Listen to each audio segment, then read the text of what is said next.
आप कैंसर के बारे में क्या जानते हैं? परमात्मा ने नाक के बीच से शरीर को दो बराबर भागों में बांट रखा है। नासिका के दो भाग बनाए हैं, दाहिना और बायां। दोनों नासिका छिद्रों से कभी दाईं की ओर से और कभी बाईं की ओर से श्वास चलता रहता है। कभी एक नासिका से श्वास चलता है तो दूसरी नासिका लगभग बंद हो जाती है या कुछ थोड़ा सा चलता रहता है, और कभी दूसरी नासिका से श्वास चलता है तो पहली नासिका बंद हो जाती है या थोड़ा बहुत श्वास चलता रहता है। जब हमारा बाईं नासिका से श्वास चलता है तो इससे पित्त की बजाय कफ उत्पन्न होता है और शीतली प्रभाव हमारे शरीर पर पड़ता है। लेकिन जब दायां स्वर चलता है हमारा तो हमारे शरीर में एसिड बनती है, तेजाब बनती है और शरीर में उष्णता पैदा होती है। हमारा शरीर नासिका के दोनों ओर सिमेट्रिकल है, तो हमारा श्वास प्रश्वास भी सिमेट्रिकल होना चाहिए। यही मुख्य नियम है हमारे रोग का और हमारे ठीक होने का भी। अब सिमेट्री के बारे में मैं कुछ कहना चाहूँगा। सिमेट्री के दो अर्थ हो सकते हैं।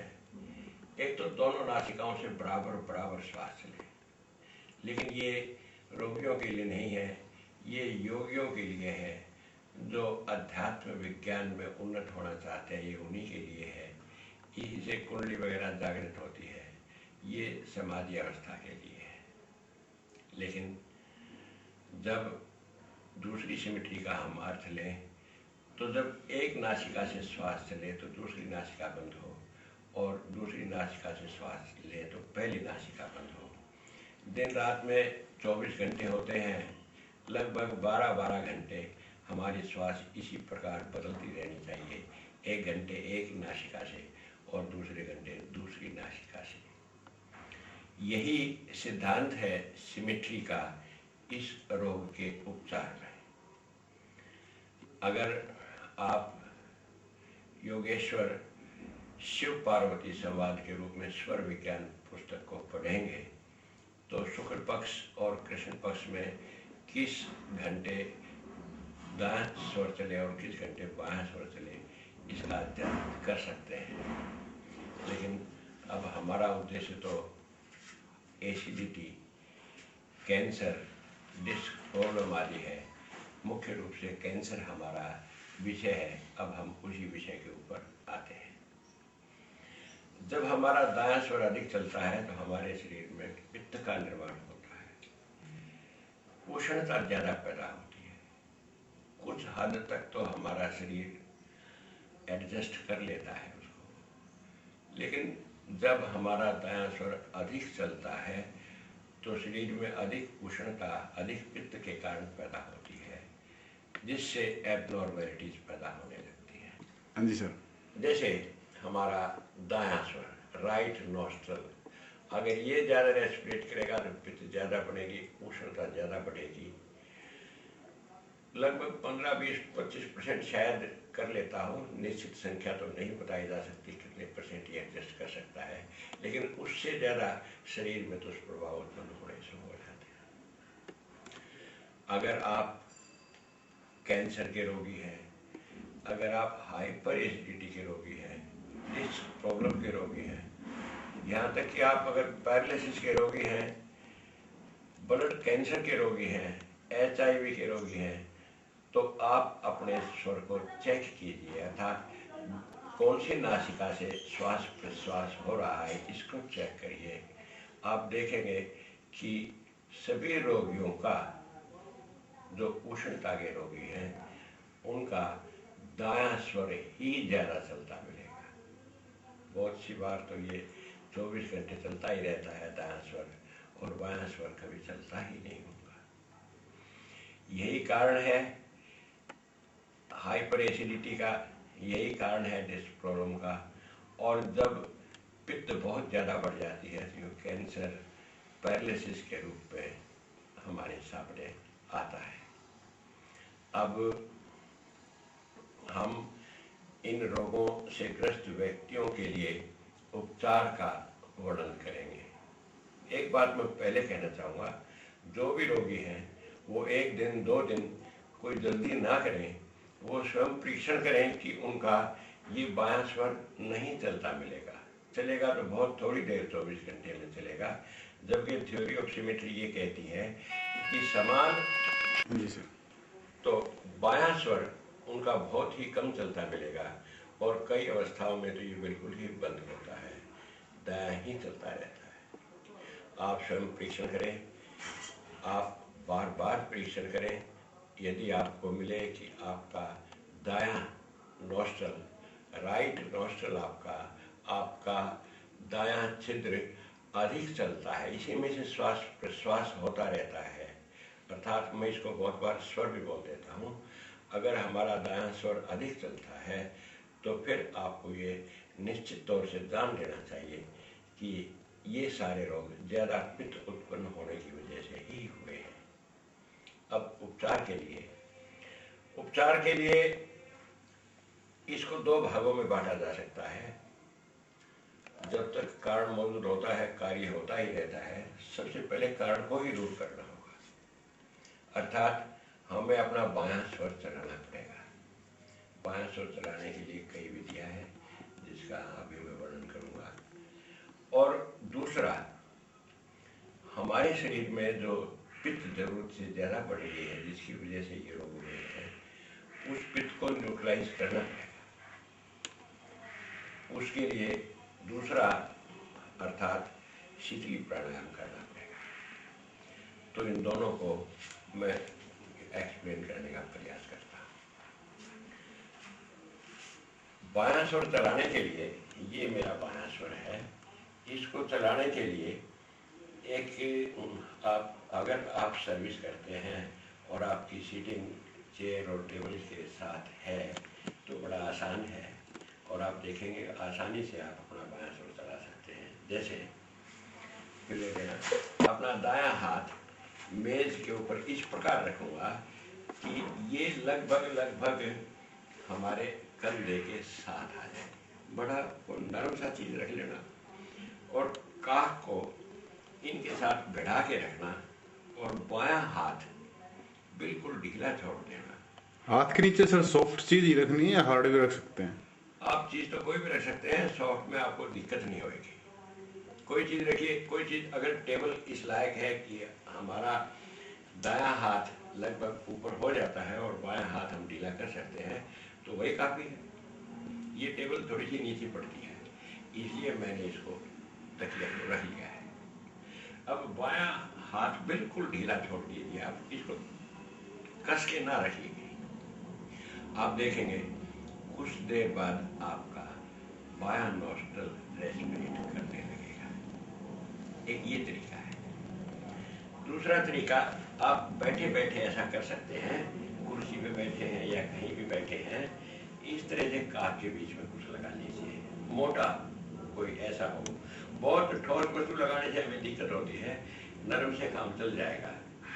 तो इस प्रकार से आप बायां हाथ को बिल्कुल ढीला छोड़ दीजिए, काख के साथ ही रहिए, बिल्कुल धूलता हुआ ढीला छोड़ दीजिए और इसको काख से दूर करिए इस प्रकार से। एक और आपको चित्र बताता हूँ, जिनका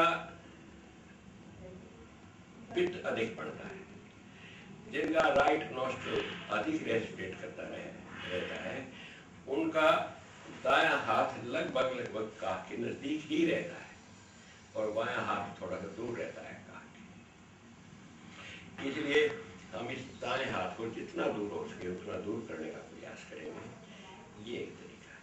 इससे भी मैं समझता हूँ आपका बायां स्वर खुल जाएगा, बाईं नासिका रेस्पिरेट करने लगेगी। इसके बाद आप बैठ के भी इसी प्रकार कर सकते हैं। जैसे आप जमीन पे बैठ के भी इस प्रकार से, वही राइट हैंड ऊपर और लेफ्ट हैंड बिल्कुल ढीला छोड़ दीजिए, ये काख के साथ ही रहे। आप देखेंगे कि आपका बायां नॉस्ट्रल रेस्पिरेट करने लगा। फिर हम लेट कर भी कर सकते हैं। ये इस प्रकार की बजाय मैं ऐसे रखता हूँ जैसे सीढ़ी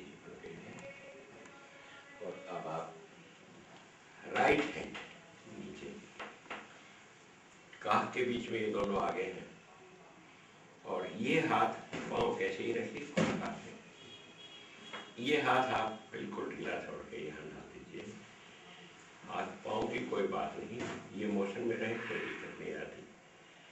आप देखेंगे कुछ देर बाद आपका लेफ्ट नॉस्ट्रिल रेस्पिरेट करने लगा। वास्तव में तो एक और मुझे आता है, हालांकि इसमें सहूलियत बहुत ज़्यादा है। एक कोई रुई ले लें, छोटी सी रुई की गोल, वो गोली सी बनाए, उसके ऊपर एक कपड़ा, इसलिए मेडिकल गॉज का इस्तेमाल करें, मेडिकल कॉटन का इस्तेमाल, ताकि वो साफ में शुद्ध रहे। उस गाज से उसको रुई को ढक लें और उसको इस राइट नोस्ट्रिल में लगा दें। ये ध्यान रखें सूखा ना लगाएं उसको शुद्ध देसी घी या मस्टर्ड ऑयल में भिगो करके नाक में लगा लें। लेकिन ये तभी लगाएं जब आपका बायां नोस्ट्रिल रेस्पिरेट करने लग गया हो।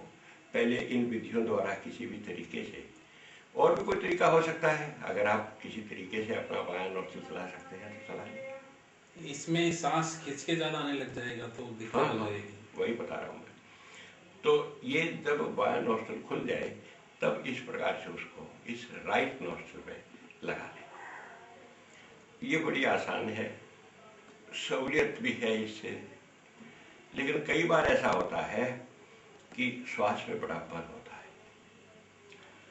अगर हमारा राइट रेस्पिरेट करने की कोशिश करें, खाली याद ये गिर जाएगी। अगर श्वास के दबाव से ये निकल जाएगी, अगर नहीं निकलेगी तो बीपी हाई होने की संभावना रहती है। अगर ऐसा नहीं हो तो ये सबसे सुविधाजनक और सबसे बढ़िया है। वास्तव में तो बायां स्वर चलते ही आपका रोग बढ़ना बंद हो जाएगा, और अगर ये निरंतर चलता रहे, ज्यादा समय तक चलता रहे, तो रोग इसी से ठीक होना शुरू हो जाएगा। लेकिन ऐसा नहीं हो सकता। रोग की वृद्धि के लिए पता नहीं कितना समय लगा होगा, आहिस्ता आहिस्ता आहिस्ता आहिस्ता रोग बढ़ता गया होगा। उसी स्पीड से रोग अगर घट भी जाए तो भी कितना टाइम लगेगा। इसलिए इस पित्त को न्यूट्रलाइज करना ही पड़ेगा, और न्यूट्रलाइज करने के लिए शीतली प्राणायाम सबसे श्रेष्ठ है। शीतली प्राणायाम ये दो प्रकार से है जो शरीर में शीतलता देता है, बहुत अधिक शीतलता देता है। जैसे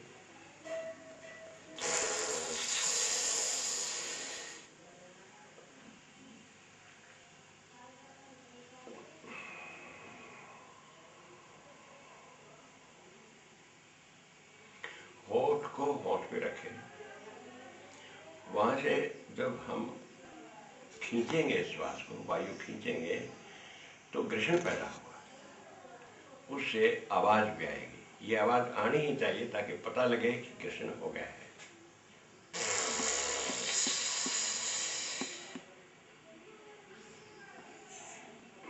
फिर देख रहे हैं आपने थूक की तरह से हम इसको गिटकेंगे अंदर, जितना अंदर हो सके सारे श्वास को ले जाएंगे। 2 बार 3 बार गिटकना पड़ेगा ये, और उससे श्वास अंदर जाएगा। रोकने की कोशिश ना करें बेशक, और दोनों नासिकाओं से या दोनों सी नासिका भी चलती है उसे छोड़ दें। ये है शीतली प्राणायाम एक प्रकार का। शीतली और शीतकारी पातंजल महर्षि जी ने इसको 2 भागों में बांट रखा है, लेकिन इसका प्रभाव लगभग एक ही है।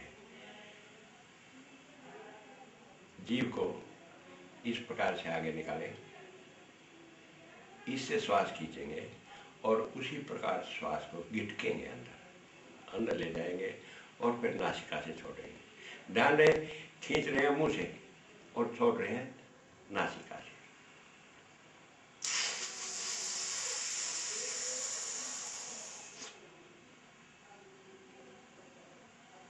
ये देख रहे हो, इसी प्रकार की गिटक के और नासिका से छोड़।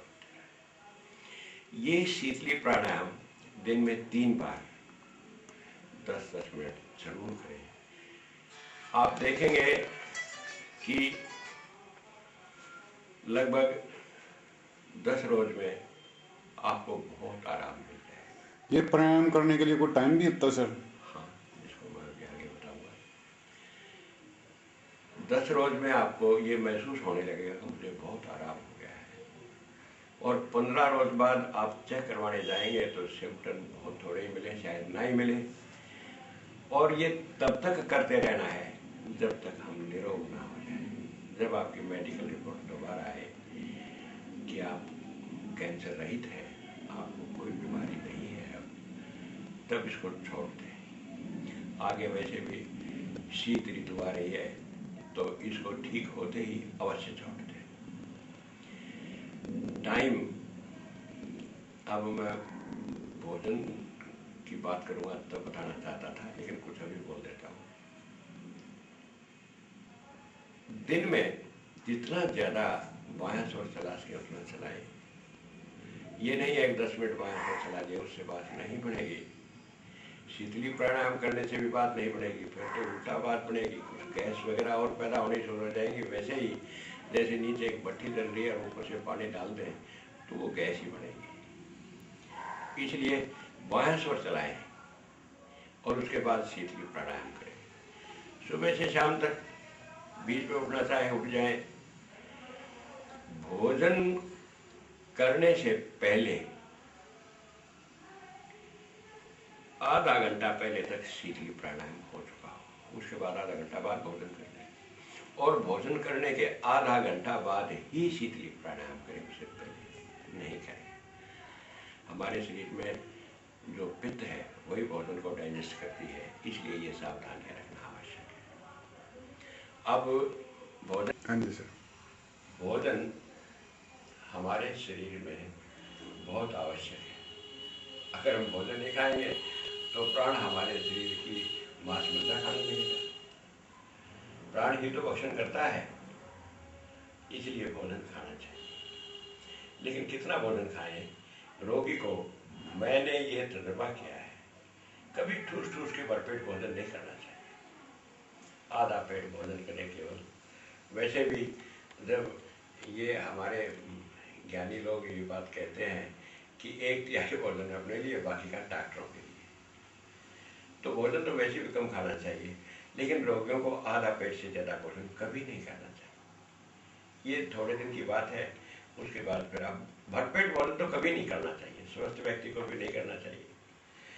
इसलिए इस अवस्था में तो आधे पेट से ज़्यादा भोजन ना करें, और ऐसी कोई चीज़ ना खाएं जो पित्तवर्धक हो, जैसे अदरक है, लहसुन है, मीट है, और गरम मसाले हैं, और शराब आदि है। इनका सेवन हरगिज ना करें। और भी तो वस्तु जैसे चाय ज़्यादा पीना, ये भी ना पिए। ये सब उष्णतावर्धक हैं, सब की सब पित्तवर्धक है, और पित्त को ही हमने न्यूट्रलाइज करना है। इसलिए ऐसा ना करें कि ये भोजन हमारी पित्त में ऐड करे जाता है। तो इसलिए भोजन के ऊपर विशेष जोर दे रहा हूँ मैं। अगर ठूस ठूस के खाएंगे तो ना तो हमारा प्राण बदलेगा जल्दी से, चलेगा नहीं ज़्यादा देर तक। उसको डाइजेस्ट करने के लिए ज़्यादा पित्त की आवश्यकता पड़ेगी, और उसमें बहुत कठिनाइयाँ पैदा होती है। इसलिए थोड़े दिन केवल दलिया खिचड़ी खाइए जो शीघ्रता से पच जाए, जल्दी पचे। तो बाएं स्वर चलाते हुए भोजन नहीं करना। बायां स्वर चलते हुए भोजन बेशक कर लें, क्योंकि जो कैंसर के रोगी हैं उनके शरीर में इतना ज़्यादा पित्त इकट्ठा हो गया है कि अगर हम बायां स्वर चलता रहेगा रात और दिन तो भी वो उसको डाइजेस्ट करता है। जब वो न्यूट्रलाइज होने लगेगा और बहुत थोड़ा रह जाएगा, तब जाके ये बात हो सकती है कि वो भोजन पचाने में हमें थोड़ी सी कठिनाई हो, क्योंकि भोजन तो पित्त ही पचाएगा। इसलिए बहुत हल्का भोजन लें, और अगर कब्ज रहे तो कोई हल्की सी ऐसी दवाई डॉक्टर की सलाह से ले लें, उससे ही बात बढ़ जाएगी। हैवी दवाई कोई ना ले। और इसके अंदर जो डॉक्टर ये कीमोथेरेपी वगैरह में जो कुछ दे रहे आप लेते रहें, कोई दिक्कत की बात नहीं। अपने आप बंद हो जाएंगे, वो आप देखेंगे। जब आप ठीक होने लगेंगे, आपका विश्वास बढ़ जाएगा, तो आप स्वयं ही उनको बंद कर देंगे। ये मैं भोजन के बारे में कहना चाहता हूँ। और भोजन दिन में से 2 बार से ज़्यादा ना लें, मेहरबानी करके। बार बार खाना ये बहुत से डॉक्टर ऐसा बोल देते हैं कि थोड़ा थोड़ा बार बार खाओ। मैं कहता हूँ नहीं, कुछ दिन आप कम से कम खाएं और 2 ही बार खाएं। खाने के आधा घंटा बाद शीतली प्राणायाम करें, खाने से आधा घंटा पहले शीतली प्राणायाम करें। शीतली प्राणायाम दिन में 3 बार करना है। लगभग 10-10 मिनट के लगभग आप शीतली प्राणायाम कर लें। कुछ और भी सावधानियां हैं इसमें, जैसे किसी भी प्रकार का प्राणायाम हो, महर्षि पतंजलि ऐसा कहते हैं, बाकी सभी प्राण विशेषज्ञ ऐसा बोलते हैं कि जितना समय श्वास लेने में लगता है उससे कुछ अधिक समय श्वास को निकालने में लगना ही चाहिए।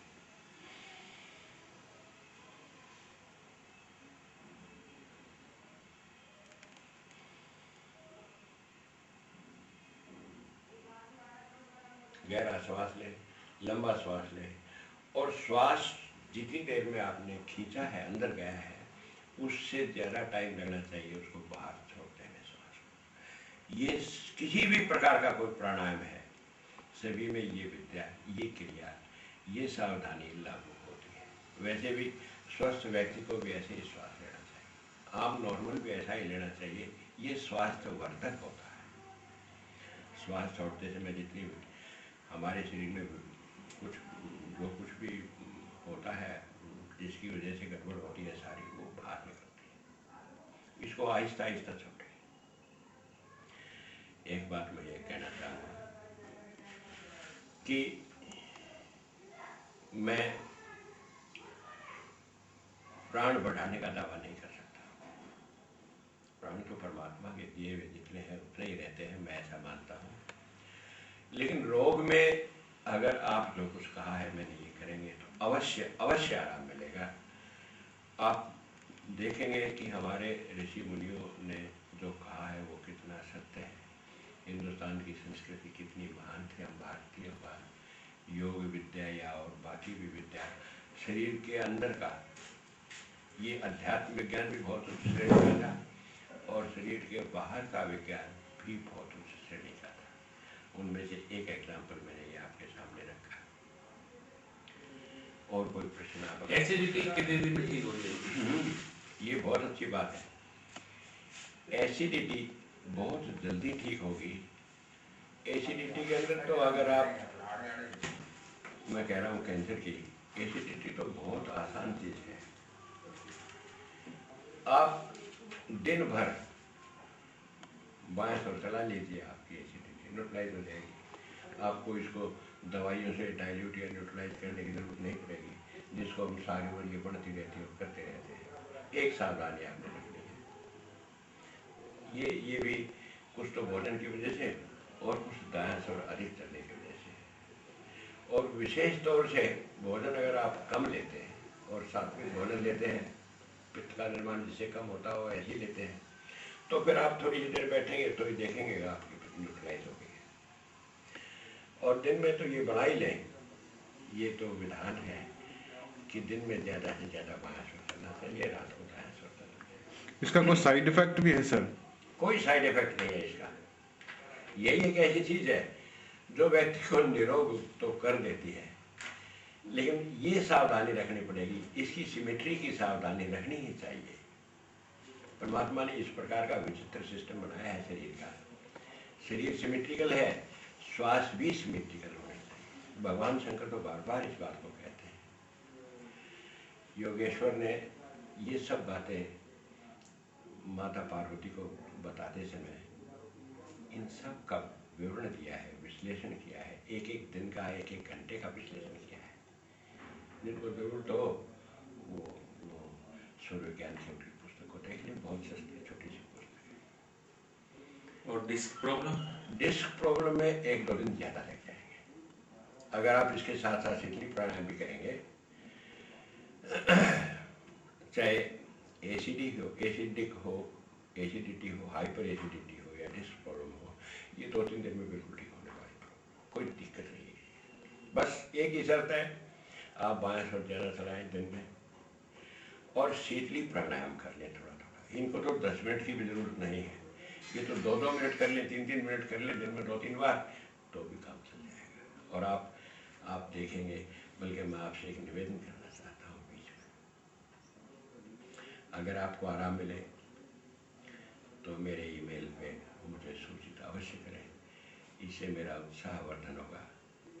इसके साथ साथ मैं एक बात कहना चाहता हूँ कि इसके लिए किसी को पैसा देने की जरूरत नहीं है, सिर्फ और सिर्फ ये सेवा कार्य है, और इसके लिए कुछ करने की आपको कहीं किसी की जरूरत नहीं है।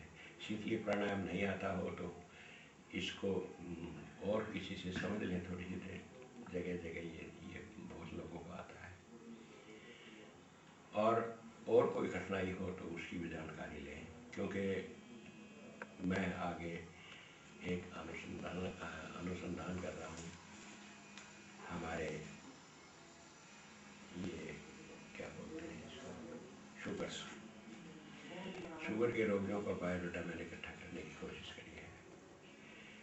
इन रोगियों का ज़्यादातर राइट नोस्ट्रल रेस्पिरेट करता रहता है, राइट हर्ष में खुला रहता है, और लेफ्ट नोस्ट्रल लगभग 10, 15, 20, 25% के आसपास ये साथ होते रहते हैं।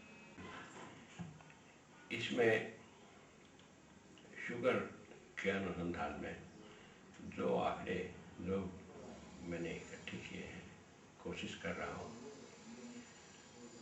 उसके बारे में अधिकांश लोगों का राइट नोस्ट्रल फुल रेस्पिरेट करता है, ये पूरा खुला हुआ है, और लेफ्ट नोस्ट्रल थोड़ा खुला हुआ है, साथ साथ चलते हैं दोनों ये। लेकिन इसमें एक्सेप्शन है, कैंसर में कोई एक्सेप्शन नहीं है। कैंसर का कोई रोग ऐसा नहीं मिलेगा जिसका राइट रेस्पिरेट करता और उसको कैंसर हो गया। इसके अंदर कुछ रेयर रोगियों ने ये कहा है हमारा लेफ्ट रेस्पिरेट करता है और राइट थोड़ा थोड़ा साथ चलता है। तो इसके लिए अभी पूरी तरह से निष्कर्ष निकालना वो थोड़ा सा जल्दबाजी होगी। अगर आप इस प्रकार के आंकड़े मुझे भेज सकते हैं तो मैं आपका आभारी होऊंगा, क्योंकि ये सेवा कार्य में जुड़ेगा। और डिस्क प्रॉब्लम हो, चाहे एसिडिटी हो या कैंसर हो, मैंने HIV पैरालिसिस के लोगों पे कुछ थोड़ा बहुत प्रयोग किया है, 2-4 रोगियों ब्लड कैंसर पे प्रयोग किया है, फर्क मिला है, लेकिन इसका लंबे अरसे तक मैं इसके प्रभाव को नहीं अध्ययन कर पाया हूँ। इसलिए स्पेशली मैं कैंसर रोगियों को, डिस्क प्रॉब्लम और हाइपर एसिडिटी रोगियों को संबोधित कर रहा हूँ। अगर आपको कोई बात पूछनी है तो भी आप मुझसे संपर्क करें ईमेल पर, अगर कोई कठिनाई है तो भी संपर्क करें, और अगर आपको आराम होता है तो अवश्य आप सूचना दें। हर अवस्था में संपर्क बनाए रखें, ये मेरे लिए और आपके लिए लाभकारी होगी। एक प्रकार के रोगी हैं जिनका बायां स्वर बिल्कुल बंद होकर केवल दायां स्वर ही चलता रहता है, और प्रयास करने पे भी बायां स्वर नहीं चलता। ऐसे रोगी बहुत कठिन रोगी हैं। जब इनका बायां स्वर चलाने की कोशिश करी गई तो कुछ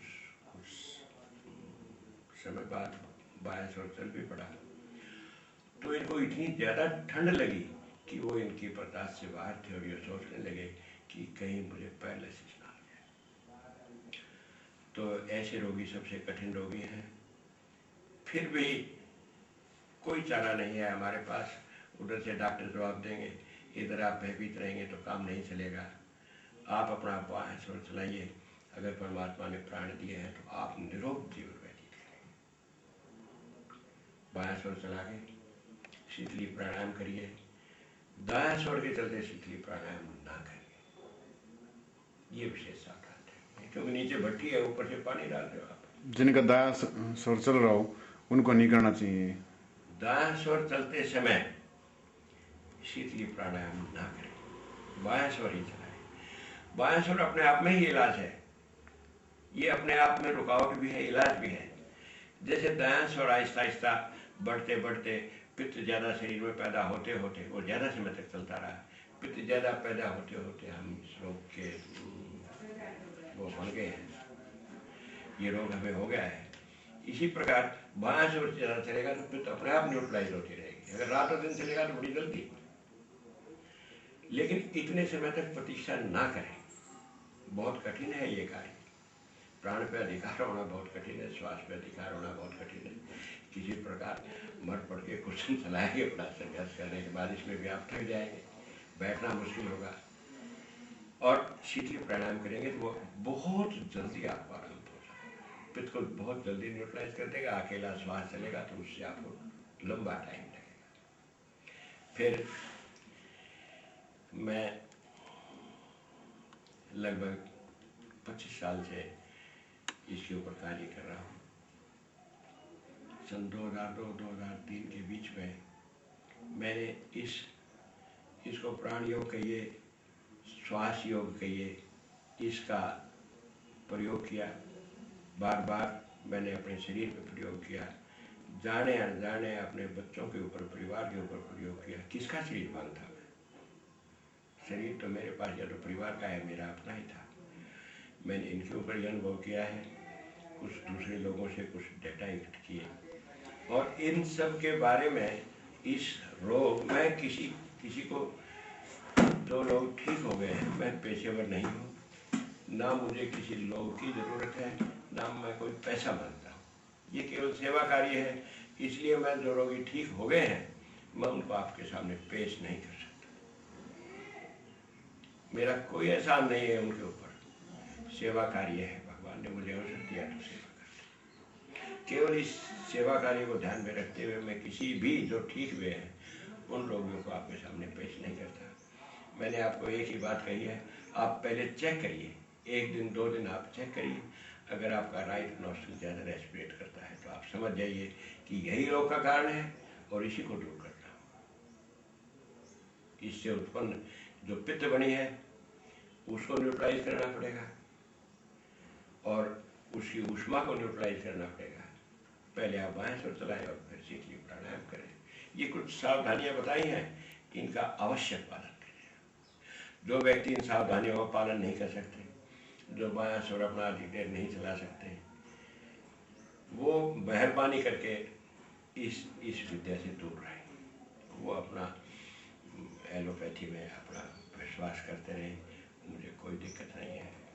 लेकिन जो परहेज कर सकें और जो बायां स्वर अधिक समय तक चला सकें, ऐसे ही रोगी के हम इसको करें। थोड़े देर रेस्ट लें, हैवी काम ना करें। हैवी काम करेंगे तो आपको दायां स्वर ज़्यादा चलाना पड़ेगा, वरना हो नहीं सकता। इसलिए आप मेहरबानी करके 15 दिन रेस्ट करिए।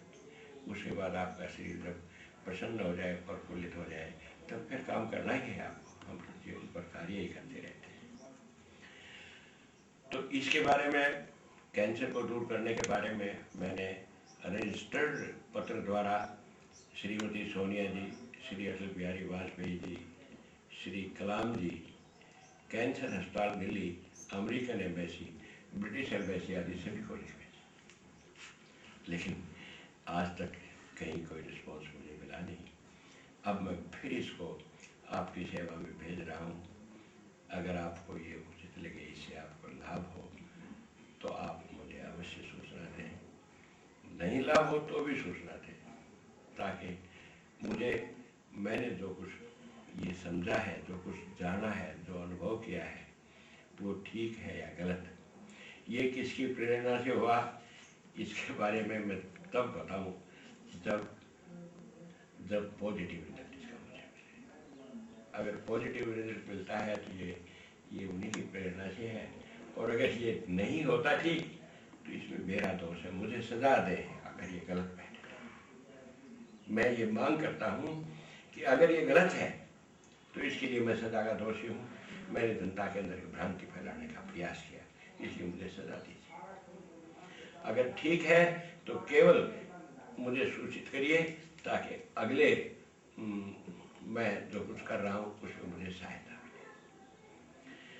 मेरा आप ईमेल मैं अपना दे रहा हूँ। बाबूलाल गुप्ता 1945 @gmail.com। आप इसके ऊपर किसी भी समय आप इसके ऊपर छोड़ दें अपना मैसेज, आपको अवश्य उत्तर मिलेगा। और परमात्मा से प्रार्थना है कि आप इसकी सहायता से या बगैर इसकी सहायता से निरोग जीवन परिश्रम करते हुए जीवन जिए और भारत के प्रति समर्पित। अक्सर कैंसर के पेशेंट को गांठें उभरती हैं। इसकी तरफ से किसी किस्म की चिंता करने की जरूरत नहीं है।